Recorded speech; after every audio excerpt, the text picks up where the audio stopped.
Chris Aquino, inihabilin na ang anak kay Boy Abunda.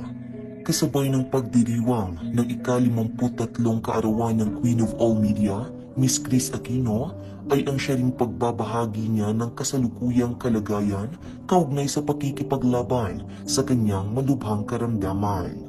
Sa kanyang panayam sa Fast Talk with Boy Abunda, matapang na ipinaalam ni Chris sa mga manonood ang mga nakakatakot na posibilidad na pwedeng mangyari sa kanya anumang oras ang dumating.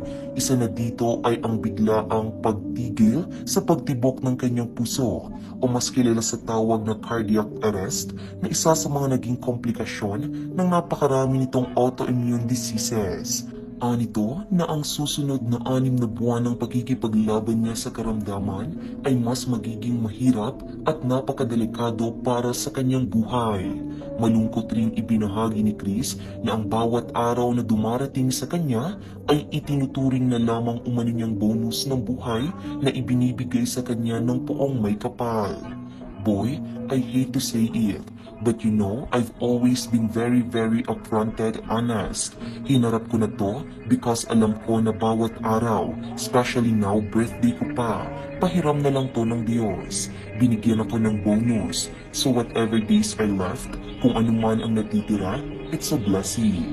Samantala, ibinahagi rin ni Chris na naihabilin na niya sa kanyang mga kapatid at kay Boy ang mga anak na sina Josh at Bimbi anuman ang mangyari sa kanya. That's why I want to take this opportunity, Boy, na magpasalamat sa iyo because nangako ka sa akin na gaya ng ilan sa mga pinakamalapit na kaibigan ko at yung mga kapatid kong babae. Nangako sila na kung anuman ang mangyayari, meron akong 2 kaibigan na lilipad dito para samahan yung 2 boys. And you also promised me, sorry dun sa show mo. You said na kung may mabalitaan ka, tatawagan ka ni Alvin. Sasakay ka kaagad ng eroplano to be here with me. I love you so much and I am entrusting Bimb with you. Sa ngayon ay patuloy ngang humihingi ng panalangin si Chris na mapagtagumpayan ang mga susunod na procedure sa kanya upang matulungan siyang mas humaba pa ang buhay.